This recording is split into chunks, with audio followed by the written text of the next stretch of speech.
I've always really liked Adam McKay's films for the most part. I love Step Brothers. I actually love both Anchorman movies, even though the first one is clearly like the superior film.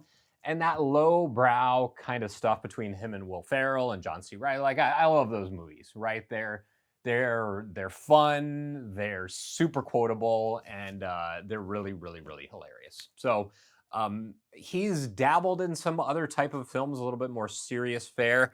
Films like The Big Short.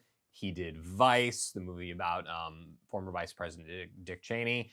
And that's where he kind of loses me sometimes. And I'm going to get into that. And Don't Look Up is one of those movies that falls into that latter category while also trying to be, extremely funny. So let's talk about Don't Look Up. Thanks so much for checking out the video. Before we get started, click on that red subscribe button and the notification bell. That way you know every time I post a new piece of content. Okay, so Adam McKay, once again dives into serious movie territory. This is a fictional film about a comet that is going to strike the Earth and kill us all. The movie starts off with a, Michigan State graduate, doctoral candidate who finds this comet in the sky, and then this information is given to the president of the United States, and basically, like, nobody really takes it all that seriously, and big bad corporation attempts to harness minerals from the comet to make themselves rich, because this is that kind of movie. And what I liked about the film, I liked the performances across the board. I think Leonardo Dicaprio is great in this, a very understated role as kind of like the everyday regular guy who's definitely got some mental issues, and he's attempting to just like kind of find his way through the world as somebody who understands that this comet is just going to kill us all. And then Jennifer Lawrence is great as this doctoral candidate who is ultimately the one who discovers the comet, and has some pretty significant personal issues of her own. And these are well-rounded characters. Meryl Streep plays the president of the United States. She's awesome. Mark Rylance, who has done a lot of work with Steven Spielberg in films like The BFG and Bridge of Spies. He's great in this as like this very quirky tech billionaire, presidential donor, and so all the performances, all of the acting in this is great. It's got a really, really good soundtrack too, which is something that I really appreciate. And it's pretty funny. It's got some really, really funny parts, and that part of it I liked. Now, as to what I didn't like, this movie drags. It has some pacing problems. It's maybe like 15, 20 minutes too long, I kind of feel like. There's a lot of side stories that feel a bit unnecessary. Leo's character has like this side story where he's like, sleeping with this, this like overly obnoxious TV personality played by a at times barely unrecognizable Cate Blanchett, and she's great in this too. And yeah, everybody across the board really good. It's got like a massive cast, like Tyler Perry's in it. Just a bunch of faces and people that you recognize. Timothee Chalamet is in it. He's really good. Kind of pops up in like the back half of the movie in what could have been a throwaway role, and kind of steals the show. He tends to do that in these movies. Uh, this movie also wants to really be Hollywood. I'm sorry, not Hollywood. It's like, hey, we're gonna make a movie that's like not Hollywood and like a serious message, but it's gonna be funny and engaging, but it's gonna be like outside of the Hollywood mindset, and it's not like that at all.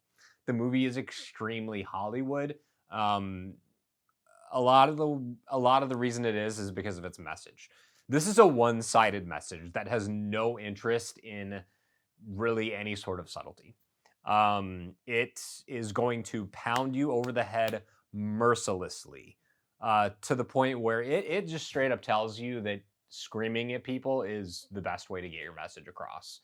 And that's really not the case. If you want to change people's minds, you're more likely to, catch bees with sugar rather than vinegar. That's just the case, right? So I think that's the phrase. I could be way off base on that. Correct me down in the comments. Tell me I'm wrong. It's fine. It happens all the time. And really, it doubles down on that for the entire movie. It's like people screaming at people about this comet's going to die. It's going to kill us all, and all of the characters that should be receptive to this are not, because they're all just caricatures. They're not real people. They're so far removed from reality that none of it's believable. And maybe that's the point. Maybe this is meant to be kind of a parody of how people are in real life. It's an obvious reference to global warming, right? The entire movie is like this reference to science and trust the science, and we're screaming at people about global warming. And if that's the case, that's fine. And climate change is obviously like a real thing, but screaming at people isn't a way to get your message across. It's just not. And you would think, and today, like if you look at today, what we're going through as a country in terms of like, global pandemic, it's clear that screaming at people isn't a way to get your message across. And it's never going to work. So the movie in that regard is a little bit clueless. And it's also really dark. This movie doesn't offer any solutions. All it does is basically just tell us that we're all completely screwed and climate change is going to kill us all. And now, granted, the movie is about a comet and climate change is not mentioned, but that's what the movie is about. It's extremely, as they say, black-pilled. It's very dark. It has no optimism, despite kind of trying to, like in the back half of the movie. It's just a very bummer downer of a film with a really dour and mean-spirited ending. This movie is also, and this is kind of the last critique I have of the film, this movie is all the way up its own ass. It thinks that it's hot shit. It really does think that it's the greatest thing since sliced bread. And this is the issue I have with McKay. And he had this problem with The Big Short too, where he was like, I'm going to tell this story and it's going to be amazing. And I'm super confident in my filmmaking and I've got this incredible, amazing cast. And yet it takes massive liberties with things like the truth. The issue I had with The Big Short, and this is, I'm not reviewing that film. I'm talking about Don't Look Up. In The Big Short, the movie is about the financial crisis. The film came out in 2015, and it talks about the 07-08 financial crisis, which was brought on by the collapse of the housing market. And the movie, rightly so, takes a massive dump on the big banks, right? They were responsible for a lot of this, but they're responsible for a huge portion of it. But the movie completely ignores the fact that all of those subprime mortgages were forced upon the banks by politicians, right? Like politicians on one side, on like 100% on one side of the political aisle, basically forced the banks to lend to people who could not afford it. That's a huge part of the story, and the movie completely ignores it.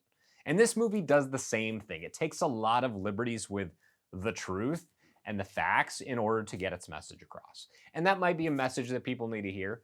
I don't know. But is it successful in that? To me, somebody with a functioning brain, not really. Not really. In the same way The Big Short took all these massive liberties with the truth and with the facts, like this movie tends to do the same thing.